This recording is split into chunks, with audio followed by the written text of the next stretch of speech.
Hello everyone, welcome to the channel the Zorawar classes. आप सभी का स्वागत है आज की हमारी करंट अफेयर्स की क्लास में। ये हो जाएगी आपकी 2 फरवरी की करंट अफेयर्स की class. And as you all know that कि 1 फेब से हमने अपनी 7 क्लासेस अ डे स्टार्ट की है। ये आपकी मंडे टू फ्राइडे चलेगी वीक में। 2 दिन आपके वीकेंड रहेंगे। मंडे टू फ्राइडे आपकी 7 क्लासेस चलेगी। शेड्यूल मैं आप लोगों को भेज चुका हूँ आपके ब्रॉडकास्ट चैनल्स पे और टेलीग्राम चैनल पे भी। और अगर आप ये वीडियो फर्स्ट टाइम देख रहे हैं और आप भी हमसे जुड़ना चाहते हैं तो मैं एक नंबर बता देता हूँ 8638008832। सिंपल सा आप मुझे इस नंबर पे अपना नाम लिख के भेज सकते हैं, व्हाट्सअप कर सकते हैं ताकि मैं आपको अपने ब्रॉडकास्ट चैनल से जोड़ लूँ। और नीचे टेलीग्राम चैनल का लिंक भी दिया हुआ है the Zorawar classes KVS preparation के नाम से। साथ साथ में आप उसको भी ज्वाइन कर ले ताकि आपको सारे टाइम टेबल वगैरह लिंक्स जो प्रोवाइड होते हैं टाइम टू टाइम वो सारी चीजें आप तक पहुंच सके। ठीक है, अब बात कर लेते हैं फर्स्ट डे के रिस्पॉन्स की कि फर्स्ट डे का जो रिस्पॉन्स है वो कैसा रहा। तो रिस्पॉन्स बहुत ही अच्छा था, सुपरस्टार रिस्पॉन्स रहा है। जितना मैंने सोचा था उससे ज़्यादा ही आप लोगों ने प्यार दिया है पहले दिन का। लेकिन मैं इसमें एक चीज़ प्लस करना चाहता हूँ, प्लस ये करना चाहता हूँ कि जितने भी लोग हों वो लाइव आएँ इफ़ पॉसिबल। अगर पॉसिबल है तो लाइव लें क्लास। उससे आपको 2 फायदे होंगे। पहला फायदा होगा कि आपका कोई भी ऐड नहीं आएगा, क्योंकि कई सारे बच्चे कहते हैं कि सर ऐड आता है जिससे डिस्ट्रैक्शन हो जाती है और वो फ्लो टूट जाता है। तो ऐड नहीं आएगा अगर आप लाइव लेंगे। दूसरा है कि आप उसमें कमेंट करते हैं, दूसरे बच्चे कमेंट करते हैं तो आपको एक कंपटीशन का जो लेवल है वो पता रहता है कि कितना ज़्यादा है या कितना कम है और आप कहाँ पे, आप कितने पानी में। तो दोनों चीज़ें लाइव होने से आपको बहुत ज़्यादा फर्क पड़ता है अगर आप लाइव होते हैं तो। ठीक है, तो मेरी रिक्वेस्ट है अगर आप हो सके तो लाइव आएँ और उसमें ये दोनों चीज़ें आपको बेनिफिट करेंगी। ऐड नहीं आएंगे और आपको थोड़ा सा ये पता रहेगा कि हाँ देखो दूसरे बच्चे ये आंसर कर रहे हैं, मैं नहीं कर पा रहा हूँ, यानी कि मेरी कमी में कुछ मेरी तैयारी में कुछ कमी है, उनकी ज़्यादा है। या आप आंसर कर रहे हैं दूसरे नहीं कर पा रहे तो आप सेटिस्फाई रहेंगे कि हाँ मेरी तैयारी एज पर प्लान्स चल रही है। ठीक है, चलिए फ्रेंड्स आज का सेशन स्टार्ट करते हैं। सबसे पहला क्वेश्चन लेते हैं। भारत में प्रत्येक वर्ष राष्ट्रीय मतदाता दिवस किस दिन मनाया जाता है? On which day is national voters day celebrated every year in India? और ये मनाया जाता है हर साल 25 जनवरी को। ये 2011 से स्टार्ट हुआ था। 2011 में सबसे पहली बार मनाया गया था। उसके बाद हर साल हम राष्ट्रीय मतदाता दिवस मनाते हैं। भारत में प्रत्येक वर्ष 25 जनवरी को राष्ट्रीय मतदाता दिवस मनाया जाता है। राष्ट्रीय मतदाता दिवस मनाने का उद्देश्य युवाओं को मतदान के प्रति जागरूक करना। मतदान करना प्रत्येक जिम्मेदार नागरिक का अधिकार है, क्योंकि प्रत्येक वोट नई सरकार और लोकतंत्र के भाग्य का फैसला करता है। राष्ट्रीय मतदाता दिवस पहली बार 25 जनवरी 2011 को मनाया गया। जैसे मैंने बताया आपको कि 2011 से हमने स्टार्ट किया था राष्ट्रीय मतदाता दिवस मनाना। याद रखो सिंपल सा कि रिपब्लिक डे से एक दिन पहले मनाया जाता है ना। गणतंत्र दिवस से एक दिन पहले हम राष्ट्रीय मतदाता दिवस मनाते हैं। और ये बहुत ज़रूरी इसलिए है कि अगर आप लोगों को जो आज का सिनेरियो चल रहा है कि गवर्नमेंट वो तीनों बिल वापस नहीं ले रही है, जो भी है XYZ, तो भाई अपने वोट का अधिकार होता है आप लोगों के पास, उसको करो। डू वोट दो। और अगर आपको गवर्नमेंट पसंद नहीं है तो उसे हटा दो, है ना। तो ये चीज़ आपका जो मतदान का अधिकार है बहुत बड़ा अधिकार है आप लोगों के पास। लेकिन ये 60 to 65% ही रहता है मैक्सिमम, इवन दो कई जगह पे बिलो 50% रहता है। 100% तो बहुत दूर है। 100 क्या 90-80% बहुत दूर की बात है। तो जब भी मैं कोई इलेक्शन की जब रिजल्ट आते हैं तो उसके परसेंटेज देखता हूँ, वो मोस्टली आपको 50 से 60 के बीच में मिलेगी और हाईएस्ट मिलेगी तो हाईएस्ट आपकी 65 तक चली जाएगी। That's it. तो अपने मतदान का फायदा उठाएं, जागरूक बने। यही उद्देश्य है राष्ट्रीय मतदाता दिवस मनाने का, जो 25 जनवरी को हम हर साल मनाते हैं 2011 से।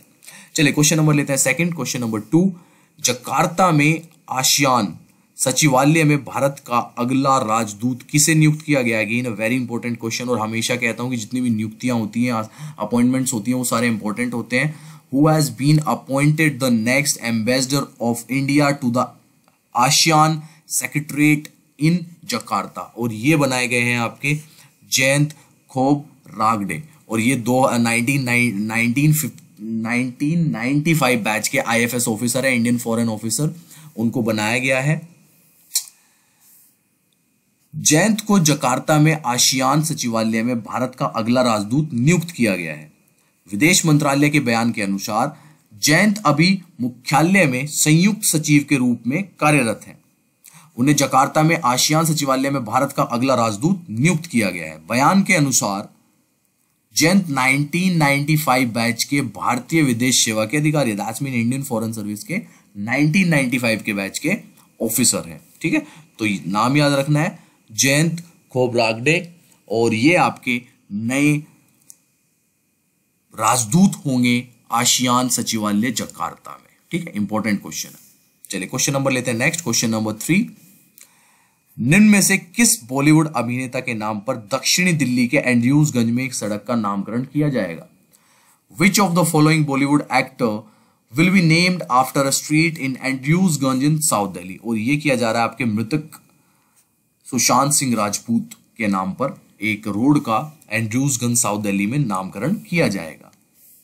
दक्षिणी दिल्ली के एंड्रयूजगंज में एक सड़क का नाम जल्द ही मृतक अभिनेता सुशांत सिंह राजपूत के नाम पर रखा जाएगा। इलाके के नगर निकाय यानी कि जो एसडीएमसी होता है, साउथ दिल्ली म्युनिसिपल काउंसिल, ने इससे संबंधित प्रस्ताव को मंजूरी दे दी है। यह खबर सुशांत सिंह के 35वें जन्मदिन पर सबके सामने आई। पिछले साल 14 जून को मुंबई के बांद्रा में अपने घर में सुशांत सिंह मृत पाए गए थे। दक्षिणी दिल्ली नगर निगम दैट्स मीन एसडीएमसी में कांग्रेस पार्षद अभिषेक दत्त ने सितंबर 2020 में सड़क का नाम अभिनेता के नाम पर रखने का प्रस्ताव रखा था, और वो प्रस्ताव अब पारित कर दिया गया। तो अगर ये भी क्वेश्चन आता है कि किस अभिनेता के नाम पे दक्षिण दिल्ली के एंड्रयूजगंज में किसी सड़क का नामकरण किया जा रहा है, तो वो आपके सुशांत सिंह राजपूत होंगे। या क्वेश्चन उल्टा भी आ सकता है कि सुशांत सिंह राजपूत का नामकरण कहां पे किया जा रहा है? दिल्ली के एंड्रयूजगंज साउथ एक्स में। ठीक है, तो ये याद रखना है। चलिए क्वेश्चन नंबर लेते हैं 4th। सड़क परिवहन एवं राजमार्ग मंत्रालय तथा किस संस्था ने प्राकृतिक आपदा प्रबंधन के क्षेत्र में सहयोग के लिए एक सहमति पत्र पर हस्ताक्षर किए हैं? Ministry of road transport and highways and which organisation has signed and MoU for corporation in the field of natural disaster management. और मऊ की फुल फॉर्म में आपको कई बार बता चुका हूं, it is memorandum of understanding. तो ये मेमोरेंडम ऑफ अंडरस्टैंडिंग हुई है डीआरडीओ और ministry of road transport and highway के बीच में for the corporation in the field of natural disaster management. सड़क परिवहन और राज्य मार्ग मंत्रालय तथा रक्षा अनुसंधान एवं विकास संगठन दैट्स मीन डीआरडीओ ने प्राकृतिक आपदा प्रबंधन के क्षेत्र में सहयोग के लिए एक सहमति पत्र पर हस्ताक्षर किए हैं। समझौते के मुताबिक डीआरडीओ और सड़क परिवहन एवं राजमार्ग मंत्रालय भू खतरा प्रबंधन से संबंधित पारस्परिक लाभ के विभिन्न क्षेत्रों में सहयोग करेगा। डीआरडीओ भारत की रक्षा से जुड़े अनुसंधान कार्यों के लिए देश की अग्रणी संस्था है। यह संगठन भारतीय रक्षा मंत्रालय की एक अनुषांगिक इकाइयों के रूप में कार्य करता है। तो ध्यान रखना है अपने को कि डीआरडीओ और ministry of road transport and highway के बीच में एक मऊ साइन हुआ है for the corporation in the field of natural disaster management. चलिए क्वेश्चन नंबर लेते हैं 5th, और मैं बता दूं आपको स्टार क्वेश्चन है, पहले ही बता रहा हूं, बहुत star question, super star question है। किस राज्य सरकार ने हाल ही में महात्मा गांधी राष्ट्रीय ग्रामीण रोजगार गारंटी अधिनियम दैट्स मीन मनरेगा, जिसको हम मनरेगा बोलते हैं, के तहत कार्य दिवसों की संख्या को मौजूदा 100 दिनों से बढ़ाकर 150 दिन करने की घोषणा की है? Which state government has recently announced to increase the number of working days under the Mahatma Gandhi National Rural Employment Guarantee Act from the current 100 days to 150 days? तो इससे आपको एक चीज ये भी पता लगती है कि मनरेगा की फुल फॉर्म क्या है। कई लोगों को मनरेगा की फुल फॉर्म नहीं पता होगी, तो वो यहाँ से देख सकते हैं, और इसको भी साथ साथ में अपना लिख लेना, याद कर लेना, Mahatma Gandhi national rural employment guarantee act. और इसमें जो प्रावधान था अभी तक वो 100 डेज का था, लेकिन अपना स्टेट गवर्नमेंट भी इस चीज को चेंज कर सकता है, और इसका आंसर है उत्तराखंड। उत्तराखंड गवर्नमेंट ने ये जो डेज दिए हुए 100, उसको 100 से बढ़ाकर 150 डेज करने का फैसला किया है। उत्तराखंड सरकार ने महात्मा गांधी राष्ट्रीय ग्रामीण रोजगार गारंटी अधिनियम के तहत कार्य दिवसों की संख्या को मौजूदा 100 दिन से बढ़ाकर 150 दिन करने की घोषणा की है। मनरेगा के तहत कार्य दिवसों में वृद्धि की यह घोषणा उत्तराखंड के मुख्यमंत्री त्रिवेंद्र सिंह रावत के द्वारा की गई है। मनरेगा कार्य दिवसों को बढ़ाने में आने वाली लागत का जो खर्चा आएगा वह उत्तराखंड सरकार द्वारा किया जाएगा। मनरेगा वर्ष 2005 में पारित किया गया था, और मनरेगा का उद्देश्य ग्रामीण क्षेत्रों में आजीविका सुरक्षा प्रदान करने के लिए 100 दिन का रोजगार प्रदान करना है। यहाँ पे आपको एक और चीज नहीं पता लगती कि मनरेगा की स्टार्टिंग कब हुई थी। शायद ही किसी को पता हो कि 2005 में जब कांग्रेस की गवर्नमेंट थी तो उनके अंडर मनरेगा की शुरुआत की गई थी। चलिए क्वेश्चन ले लेते हैं नेक्स्ट, क्वेश्चन नंबर 6। आजा भाई, क्यों शर्मा रहा है। हाँ जी, अडानी साहब आ गए। अडानी समूह ने हाल ही में कितने हवाई अड्डों के विकास, संचालन और प्रबंधन के लिए भारतीय विमानपत्तन प्राधिकरण, जिसको हम AAI भी बोलते हैं, इंग्लिश में एयरपोर्ट्स अथॉरिटी ऑफ इंडिया कहा जाता है, के साथ एक रियायत समझौते पर हस्ताक्षर किए हैं। The Adani group has recently signed a concession agreement with the Airports Authority of India for the development, operation and management of how many airports। और ये फिलहाल में किया गया है 3 एयरपोर्ट के साथ। अडानी ने AAI के साथ 3 एयरपोर्ट पे समझौता किया है। अडानी समूह ने हाल ही में 3 हवाई अड्डों के विकास, संचालन, प्रबंधन के लिए भारतीय विमानपत्तन प्राधिकरण यानी कि AAI के साथ रियायत समझौते पर हस्ताक्षर किए हैं। जिन 3 हवाई अड्डों के लिए समझौते पर हस्ताक्षर किए गए वह है गुवाहाटी, जयपुर और त्रिवेंद्रपुरम। ये इंपॉर्टेंट है, ये तीनों याद रखने हैं आपको, गुवाहाटी, जयपुर एंड त्रिवेंद्रपुरम। इस रियायत समझौते के अनुसार गौतम अडानी के नेतृत्व वाले अडानी समूह को अगले 6 महीने के भीतर हवाई अड्डों का नियंत्रण प्राप्त करना होगा। यह समूह अब अगले 50 वर्षों के लिए हवाई अड्डों का विकास, प्रबंधन और संचालन करेगा। मैं यहाँ पे एक चीज आपके लिए एक होमवर्क दे देता हूँ कि दिल्ली के जो दोनों एयरपोर्ट हैं, इंटरनेशनल और डोमेस्टिक, उसका संचालन किस कंपनी द्वारा किया जाता है। ठीक है, तो ये आप मेरे को कमेंट करके बताएंगे। चलिए क्वेश्चन नंबर देखते हैं 7। निम्न में से किस राज्य सरकार ने बागवानी विकास मिशन की घोषणा की है। Again a very important question. Which of the following state government announced horticulture development mission. और ये आपका किया है गुजरात की गवर्नमेंट ने। गुजरात गवर्नमेंट ने जो है ये घोषणा की है। आइए पढ़ लेते हैं। गुजरात के मुख्यमंत्री ने हाल ही में बागवानी विकास मिशन की घोषणा की है। इसे बागायत विकास मिशन भी कहा जाता है। इस मिशन का मुख्य उद्देश्य बागवानी और औषधीय खेती में शामिल किसानों की आय को दुगना करना है।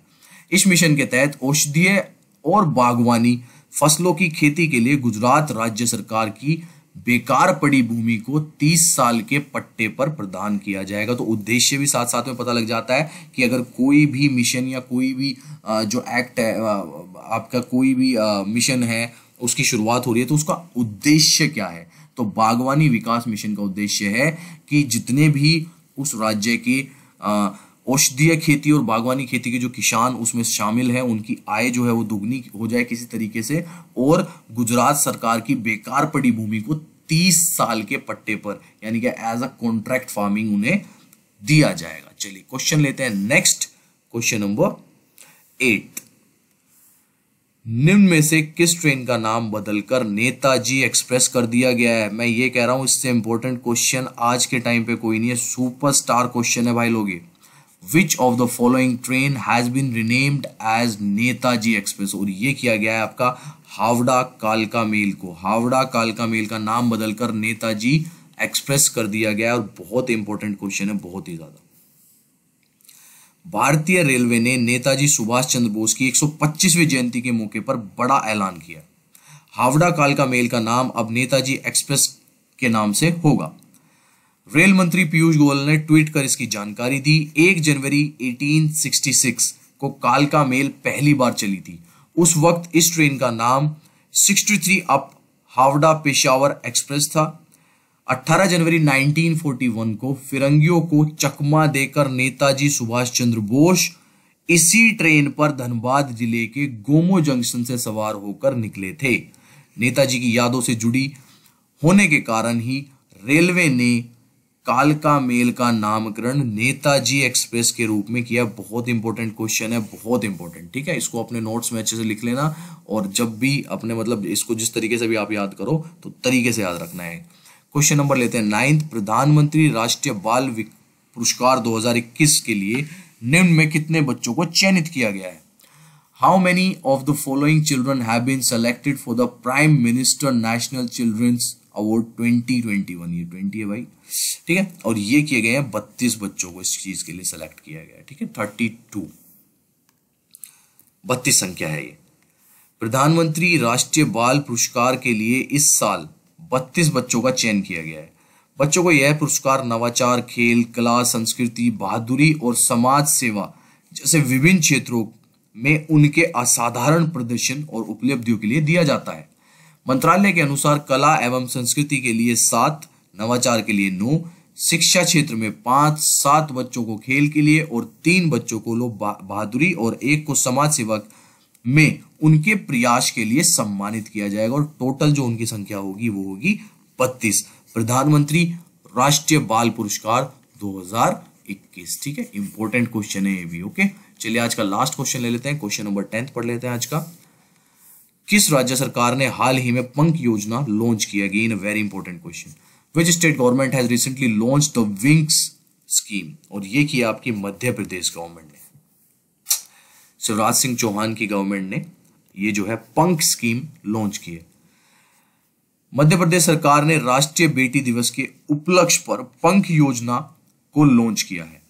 इस योजना को बेटी बचाओ बेटी पढ़ाओ के अंतर्गत मुख्यमंत्री ने लॉन्च किया है। इस योजना को लॉन्च करते हुए मुख्यमंत्री शिवराज सिंह चौहान ने पंख के अंग्रेजी शब्दों के स्टैंड की जानकारी दी।